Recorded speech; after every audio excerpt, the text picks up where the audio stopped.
Okay. The 10th best team in the National Football League, dropping 4 spots from last week. It is the Miami Dolphins. The Dolphins dropped to 10th on Bryson's Best 10 this week, and here is why. This past Monday night was about as inexcusable a loss as you could possibly think of for a championship contender. Miami had multiple opportunities where Tennessee blew it on special teams. Miami got a pick six by a defensive tackle. You can call it a thick six if you want to do such a thing. Tua Tagovailoa was unable to sustain long drives. Tyreek Hill went down, and when he went down, the Dolphins' offense went down, which is why I say I think Tyreek Hill is number 2 for MVP this year. That aside, Miami's defense struggled to stop Will Levis. A 14-point lead blown in a 3-minute span. I have always really liked Miami. I've never loved them.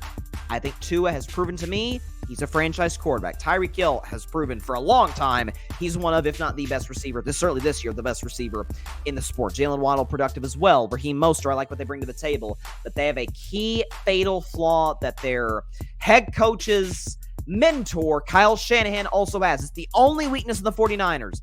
I don't trust them playing from behind. It's not that I don't trust the Dolphins to play from behind. It's that I don't trust the Dolphins when a little bit of adversity hits. I mean, my gosh, they get blown out by Buffalo. They lose to Kansas City when things aren't going perfectly offensively. They lose to Philadelphia. They scored 10 offensive points against a terrible Eagles pass defense. We've seen what the Eagles have done the last few weeks on defense. And in this game against Tennessee, you actually get breaks to go your way. But then when Will Levis gets hot, you blow it at the end. Miami's still a top 10 team, no question about it. Still an outside shot at the 1 seed, but a devastating loss to Tennessee, as close to an unforgivable loss as you could possibly have. The Dolphins are the 10th best team in the National Football League, staying in the state of Florida and staying in their spot on Bryce's Best 10. At number 9, it is the Jacksonville Jaguars. The Jaguars, the 9th best team in the National Football League, and here's why. You're like, Bryson, hey, Jacksonville 9th? Yes. So a Jacksonville lost to Cincinnati. I dropped them to 9th. I think I am at 5th coming into that week. They dropped to 9th, and I said I'm going to have Jacksonville kind of on the fringe top 10 until Trevor is able to be back healthy. Well, here's the problem.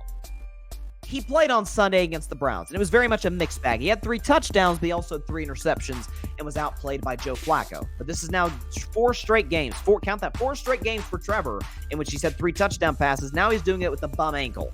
So that's and by the way, was able to put up 27 points on an awesome Cleveland Browns defense. I think it was 27, I believe, and they lost to the Browns 31-27 in that contest. Listen, I still like what Jacksonville is offensively with Calvin Ridley, Travis Etienne, and of course Trevor Lawrence doing the job. Once he gets back healthy, or at least is able to be healthy, I will fairly judge them. I still think they should have sat him against Cleveland, lost that game, sat him against Baltimore, lost that, and then run the table in their last 3 games of the season. The Jaguars might be making the same mistake with Lawrence as the Bengals made with Burrow. Only time will tell. But today, I still see if Lawrence is healthy and even moderately healthy, they are the 9th best team in the National Football League. At number 8, I think we're doing something on Carving Up Live we have not done since the fairly early stages of this season. We're doing so in Week 15. A team with a losing record is not just in the top 10, is in the top 8. It is the Los Angeles Rams. The Rams are the 8th best team in the National Football League, and here is why. You're like, Bryson, this Bryce's Best 10 is getting off to a weird start. You got the Jaguars with a beat-up quarterback losing 2 straight at 9th, and the Dolphins at 10th when many had them in the top 5, and the Rams losing record at 8th? Yes, I do. Here's why. I do not believe in moral victories. I think you're paid and you play to win the game, as Herman Edwards said. However, if there was any such thing as a good loss, impressive loss, however you want to slice it, it would be Sunday against the Baltimore Ravens, a game in which Baltimore's defense came in with the number 2 scoring offense in all of football, and all Matthew Stafford and the Los Angeles Rams did in that game. In Baltimore, by the way, with the Ravens coming off of a bye, Stafford led the Rams offense to 31 points. All it took was a special teams error in overtime for the Rams to end up losing that game in the end in overtime to a Ravens team that many see as the favorites in the AFC. This is a Rams team while Cooper Kupp is still not healthy. Puka Nacua, the highest graded rookie according to Pro Football Focus. How about Matthew Stafford as well since week 11? He's 4th in touchdown to interception ratio, 6th in passer rating, and second in touchdown pass percentage, and fourth in 20-yard completion. So Matthew Stafford is quietly having one of the better seasons of his career given the circumstances. Sean McVay is still a brilliant head coach, and the defense, while they didn't play well on Sunday, has shown glimpses of a very talented defense. The Rams, I think, are going to make the playoffs. I think they're better than Green Bay. Even though they're behind Green Bay, they're going to catch them despite their schedule. The Rams are the 8th best team in the National Football League, despite being 6-7, having more losses than wins. At number 7, they don't move just by default, so to speak, because the teams that lost in front and behind them, the Detroit Lions. And listen, the Detroit Lions are the 7th best team in the NFL. Here's why. I'm not feeling so good about my preseason prediction. I predicted the Lions to get to the NFC title game coming into this year, and not looking so hot. It's not. The Lions have dropped 3 of their last 4 games. The defense has struggled massively against, the Lions have lost, 2 of their last 3. Yeah, the Lions have struggled in the last month or so. The Lions have lost 2 of their last 3 games this season. Losing to the Packers, losing to the Bears in blowout fashion, by the way, on the road. I did pick Chicago to win that game, but this Detroit Lions defense, I've been ringing the alarm bell for a long time. They're struggling to hold teams to forget under 20, just under 24.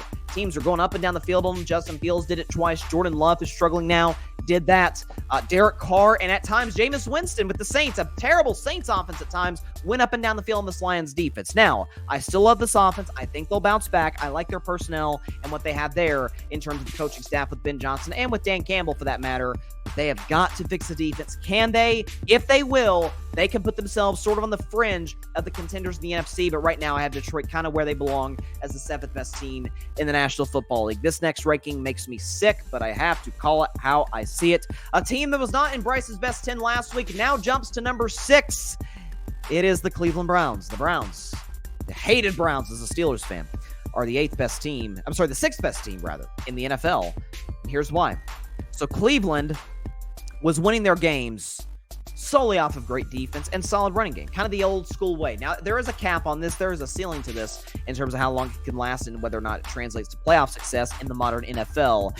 It does not, but Joe Flacco. How about Joe Flacco? Okay, he's signed off his couch against a Rams defense. We see what they're capable of doing. And at a passer rating in the mid-70s and a couple touchdown passes. Then he shows up against the Jacksonville Jaguars defense, albeit they're reeling. But Joe Flacco goes out there and throws 3 touchdowns and has a passer rating of 92. This man was on his couch just weeks ago. Now he's leading the Browns to big-time wins and showing glimpses of the 2012 playoff run, elite debate discussion. Joe Flacco, he's playing really good football. I'm telling you, when the Browns get great quarterback play, they're about as tough of a team to beat in the NFL as there is with their running game with Ford and with Kareem Hunt and that great offensive line. And they did lose one of their offensive linemen for the season, which is brutal. But Myles Garrett's playing amazing. The Browns secondary, while it is injured as well. Frankly, everybody's injured at this stage of the year. Who's more injured than others? The Browns are playing great defense and really, really productive offensively. Cleveland, much as I hate to say it, the 6th best team in the National Football League. At number 5, dropping a spot from last week, it is the Kansas City Chiefs. The Chiefs are the 5th best team in the NFL, and here's why. First off, I believe this is Kansas City's lowest ranking on Bryce's best 10, and for good reason. They've lost 3 of their last 4 games. The offense seems to be in a complete state of shock right now. Mahomes is not playing anywhere close to his best football. Obviously, we saw the play late Sunday against the Buffalo Bills in which the touchdown from Mahomes to Kelsey to Tony was called back because Tony was offsides. And I think Mahomes' frustration, as I talked about on Monday's show, had a lot to do with the fact that he felt like that was Kansas City's last punch in that football game. Now, their defense is playing well. They did hold Buffalo's high-powered offense to 20. They played very well after Buffalo went up 14-0 in the first half, only giving up 2 field goals after that. I still believe Kansas City can get it right. I do. I think the coaching is there. The quarterback play is there. They still have a Hall of Fame tight end, and I do like Rashee Rice a lot more than most, and the defense is excellent. So they are still very much a contender. I don't think anybody in their right mind would be shocked if the Chiefs end up in Vegas in Super Bowl 58. But at the end of the day, I cannot lie about what I've seen from them offensively. They have not shown it over the last few weeks, really most of the season, if not all season long. The Chiefs, whilst they still have a great defense, an awesome quarterback, and an awesome coach, and still a productive tight end, albeit he seems to be showing signs of age, The offensive line struggling. Pacheco was out. The Chiefs right now are the 5th best team in the National Football League. At number 4, they drop a spot from a week ago. It is the Philadelphia Eagles. The Eagles are the 4th best team in the National Football League, and here's why. So, they've suffered not one but 2 straight blowouts to the 2 teams that I have above them in the conference, that obviously being San Francisco and Dallas, losing 42-19 to San Francisco at home, mind you, and then 33-13 to the Dallas Cowboys. To the Eagles' credit, by and large, their offense has been overwhelmingly productive. They came into that Cowboys game with the 6th-ranked scoring offense in all of football, so they were productive in that regard. Jalen Hurts playing pretty good football, some of the best football of his career, given the fact that he's hurt, given the fact that he's had to play from behind in a lot of these games. But this Philadelphia Eagles defense is absolutely positively atrocious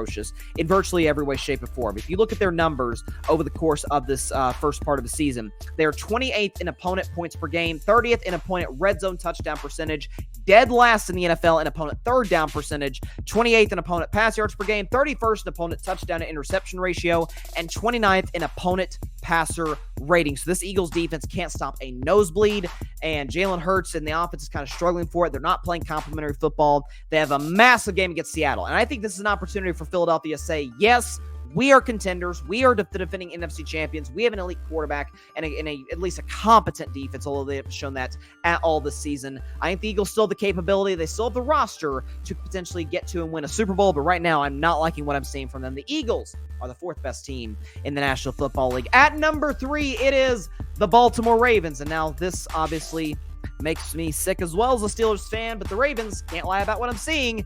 They are the 3rd best team in the National Football League, and here is why. So, I thought that win against the Rams, and by this list, you know how highly I think of the Rams. I think even with the losing record, they're the 8th best team.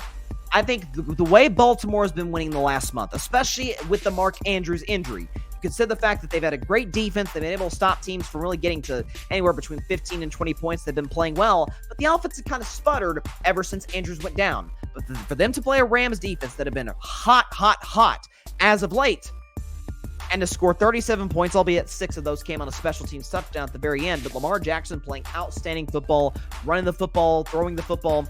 The Baltimore Ravens running game seems to be in good shape. Odell Beckham Jr. seems to be more and more comfortable in this offense. And because of that win, yes, Lamar has to at some point at least creep into the MVP discussion with about a month of play to go. I like what I'm seeing from the Ravens offense. Listen, every defense, especially when facing a hot quarterback and a hot team, which the Rams are, every defense has the right to have a bad game every once in a while. They showed, like what a lot of Super Bowl contenders show, they can win in multiple different ways. The Ravens showed you that in that game. They are the 3rd best team in the National Football League. At number 2, staying right where they were at from a week ago, it is the Dallas Cowboys. The Cowboys are the 2nd best team in the National Football League, and here is why. So look, it goes without saying that Dak Prescott has been the best quarterback in the league this season, is the MVP this season. And if you look at what he's been doing statistically this year, he's been absolutely phenomenal. In the Cowboys' 5-game winning streak, he's graded first by Pro Football Focus at a grade of 93.8, 15 touchdown passes to 1 interception. The thing that shocked me the most about Dallas,